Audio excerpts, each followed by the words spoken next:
Bismillahirrahmanirrahim. This is Shahriar Khan Marwat, Master Trainer, KPTFTA. We welcome you all to another video lecture of CBT Assessors Training Program.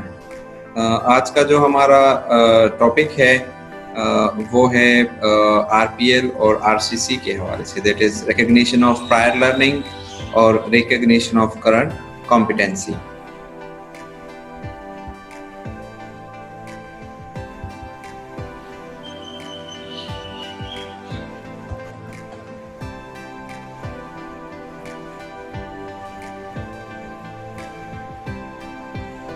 आज का जो हमारा topic है वो है introduction to RPL within NVQF के हमारे पास RPL जो है जिसको हम रिकग्निशन ऑफ प्रायर लर्निंग कहते हैं या आरसीसी है रिकग्निशन ऑफ करंट कॉम्पिटेंसी, वो हमारे पास क्या चीज़ होती है.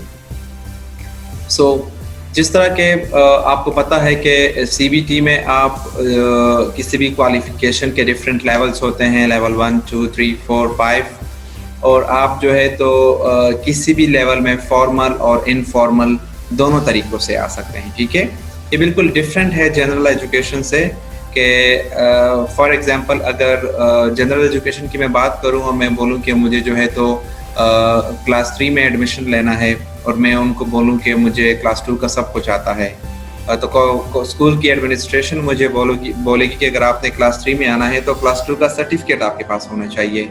तो मैं उन्हें बोलूँगा कि मेरे पास सर्टिफिकेट तो नहीं है लेकिन क्लास 2 का मुझे सब कुछ आता है, बट वो लोग मुझे जो है तो एडमिशन नहीं देंगे. क्योंकि मेरे पास क्लास 2 का सर्टिफिकेट नहीं होगा. सीबीटी में हमारे पास फ्लेक्सिबिलिटी है. सीबीटी जो है हर तरीके से स्टूडेंट को जो है तो वो इंटरटेन करता है. तो यहाँ पे कॉन्सेप्ट है रिकग्निशन ऑफ प्रायर लर्निंग का कि अगर आपके पास कोई स्किल्स हों और अगर आपको आती हों तो आप किसी भी लेवल में अंदर आ सकते हो. फॉर एग्जाम्पल आपके पास जो है तो लेवल 3 में आपने आना है और आपको लेवल 2 का सब कुछ आता है, उस्ताद शागिर्द के तहत या किसी भी तरीके से आपने वो सीखा हुआ है और आप कहते हैं कि नहीं लेवल 2 का मुझे सब कुछ आता है, मुझे डायरेक्ट लेवल 3 में आना है, तो आप डायरेक्ट जो है तो आरपीएल के थ्रू आते हैं, recognition of prior learning. RPL के थ्रू क्या होता है, लेवल 2 की आपकी जो है तो सारी असेसमेंट होती है और अगर आप असेसमेंट को क्लियर करते हैं तो लेवल 3 में आपको बिठा दिया जाता है और फिर लेवल 3 से आगे आप फॉर्मल ट्रेनिंग के थ्रू जाते हैं. ठीक है, सीबीटी में आप फॉर्मल और इनफॉर्मल दोनों तरीक़ों से आ सकते हैं. ठीक है, फॉर एग्जांपल अगर आप ये स्लाइड देखें तो ये लेवल 1, लेट्स सपोज लेवल 1 है किसी भी क्वालिफिकेशन का, ये ऊपर जो है तो लेवल 2 है दूसरे लेवल का और ये ऊपर लेवल 3 है उसके क्वालिफिकेशन का. ठीक है, तो ये देखें अगर आप फॉर्मल या कन्वेंशनल के थ्रू जाएं तो पहले क्या होती है, आपकी ट्रेनिंग होती है, आप लेवल 1 का सर्टिफिकेट लेते हैं, फिर आप लोग लेवल 2 का लेते हैं और फिर आप लोग लेवल 3 का लेते हैं. ठीक है, लेकिन अगर इस साइड पे देखें तो ये इनफॉर्मल एंट्री है. ठीक है ना, आप इनफॉर्मली किसी भी लेवल में डायरेक्ट आ सकते हैं आरपीएल के थ्रू. ठीक है, फॉर एग्जाम्पल आपने उस्ताद शागिर्द के थ्रू किसी भी मैकेनिक के साथ या किसी भी और वर्कशॉप के साथ जो है तो आपने काम सीखा हुआ है और आपको जो है तो लेवल 1 का काम आता है. ठीक है, तो आप लोग डायरेक्ट यहाँ पे आते हैं.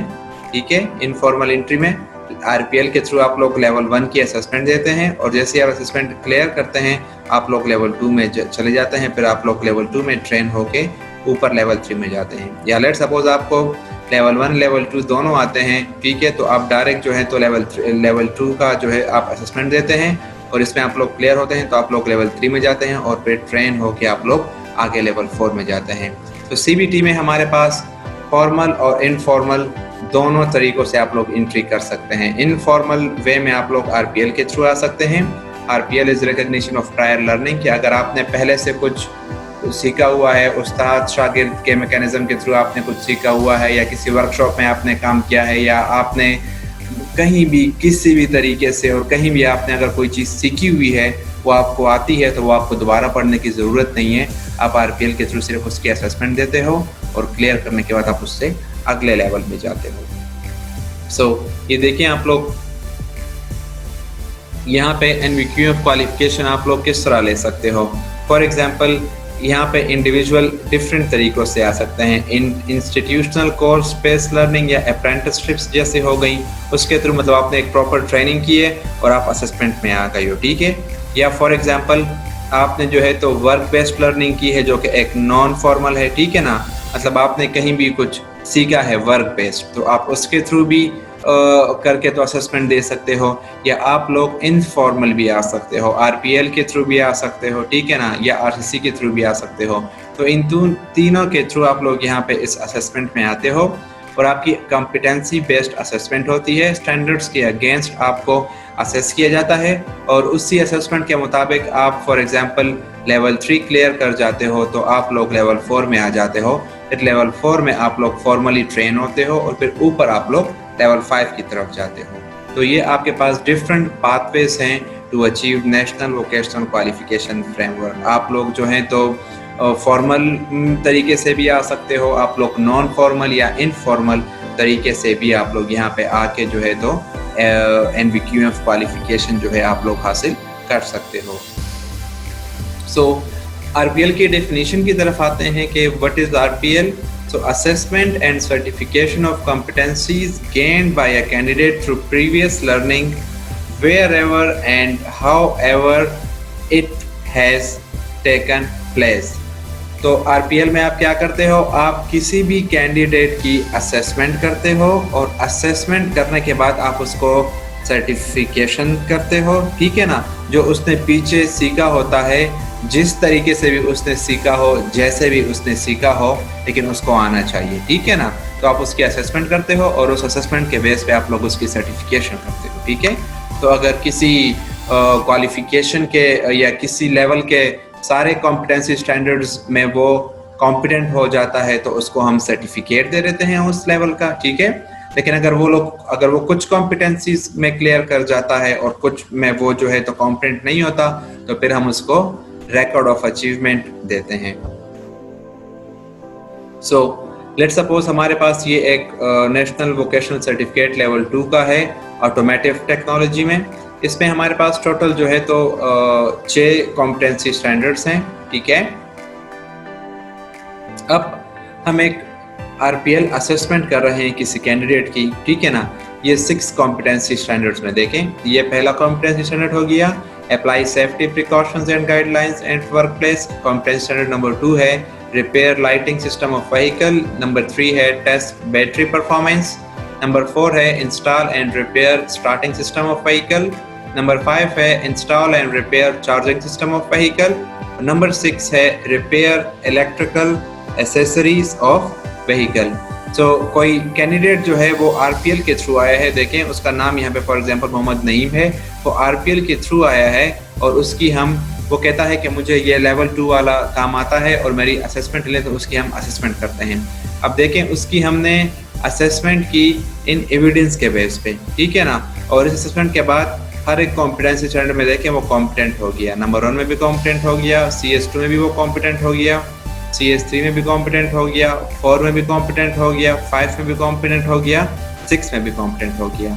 तो जब वो लेवल 2 के सारों कॉम्पिटेंसी स्टैंडर्ड में वो कॉम्पिटेंट हो गया, तो इसका मतलब कि उसका ओवरऑल जो डिसीजन है वो कॉम्पिटेंट हो गया है और उसको लेवल 2 का हम सर्टिफिकेट दे देंगे। सर्टिफिकेट ऑफ क्वालिफिकेशन उससे मिल जाएगा लेवल 2 का, क्योंकि उसने सारे कॉम्पिटेंसी स्टैंडर्ड्स क्या कर लिए हैं, क्लियर कर लिए हैं, सारों में एक कॉम्पिटेंट हो गया है। अब एक और एग्जांपल पढ़ते हैं। अब फॉर एग्जांपल RCC में हमारे पास कैंडिडेट आ गया, उसका नाम है हसन जावेद, ठीक है। सो हसन जावेद क्या हो गया, वही हमारे पास 6 कॉम्पिटेंसी स्टैंडर्ड्स हैं, ठीक है, और इस 6 कॉम्पिटेंसी स्टैंडर्ड्स में हमने उसकी असेसमेंट ले ली, ठीक है। सो पहले में वो कॉम्पिटेंट, दूसरे में कॉम्पिटेंट, तीसरे में कॉम्पिटेंट, चौथे में कॉम्पिटेंट, ठीक है। जबकि 5 और 6 में वो क्या हो गया, वो नॉट येट कॉम्पिटेंट हो गया, ठीक है। तो 5 और 6 में वो जब कॉम्पिटेंट नहीं हुआ तो हमने 5 और 6 में उसके लिए गैप ट्रेनिंग रिकमेंड कर ली कि आप कॉम्पिटेंसी स्टैंडर्ड नंबर 5 और कॉम्पिटेंसी स्टैंडर्ड नंबर 6 जो है इसमें आपको ट्रेनिंग की ज़रूरत है, ठीक है। तो जब तक उसने सिर्फ 4 ये कॉम्पिटेंसी स्टैंडर्ड्स क्लियर उसमें ये कॉम्पिटेंट हुआ है और 2 में ये कॉम्पिटेंट नहीं हुआ, तो इस वक्त हम इसको फुल क्वालिफिकेशन सर्टिफिकेट नहीं दे सकते, इसको हम सर्टिफिकेट ऑफ अचीवमेंट देंगे, ठीक है। For 4 competency standards. इसको इन 4 कॉम्पिटेंसी स्टैंडर्ड्स के अगेंस्ट जो है वो सर्टिफिकेट ऑफ अचीवमेंट मिलेगा कि ये 4 कॉम्पिटेंसी स्टैंडर्ड्स इसने कर लिए हैं। और ये 2 जो कॉम्पिटेंसी स्टैंडर्ड्स है इसमें हम इसको क्या करेंगे, इसमें हम इसको रिकमेंड करेंगे कि आप इसमें गैप ट्रेनिंग लें। तो जब कुछ टाइम बाद वो दोबारा आया, ठीक है, तो फिर हमने इसको सिर्फ इन्हीं 2 कॉम्पिटेंसी स्टैंडर्ड्स में इसकी असेसमेंट ली, क्योंकि पहले 4 उसने ऑलरेडी जो है उसमें वो कॉम्पिटेंट हो चुका है। तो जब इस 2 में भी वो आप हमारे पास कॉम्पिटेंट हो गया, तो अब हम इसको फुल क्वालिफिकेशन सर्टिफिकेट देंगे, ठीक है। तो अब हमने इसको फुल क्वालिफिकेशन सर्टिफिकेट दे दिया है। तो यहाँ पे हमारे पास आरसीसी का कॉन्सेप्ट थोड़ा और भी एलेबोरेट हो जाता है। आरसीसी और आरपीएल में सिर्फ इतना डिफरेंस है कि आरसीसी जो है वो है recognition of current competency.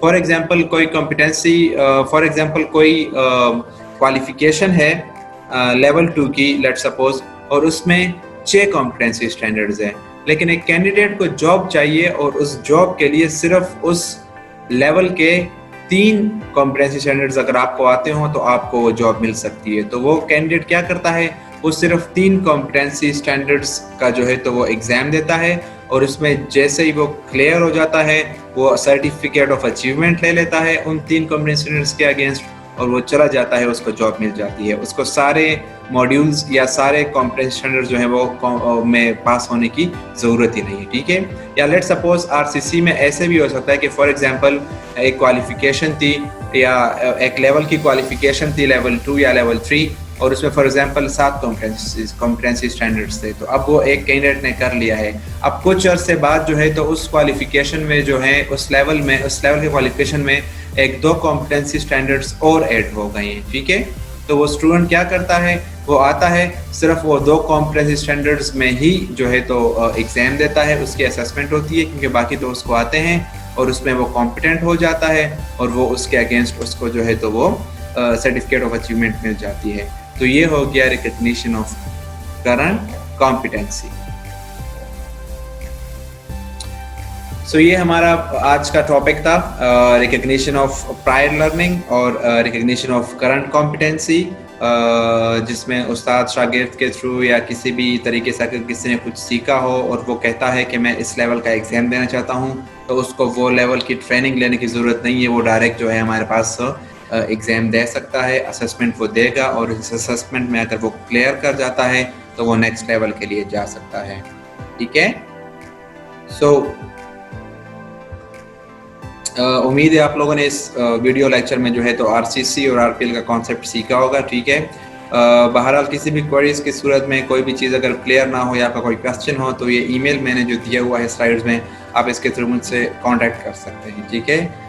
Thank you so much for watching. अल्लाह हाफिज़।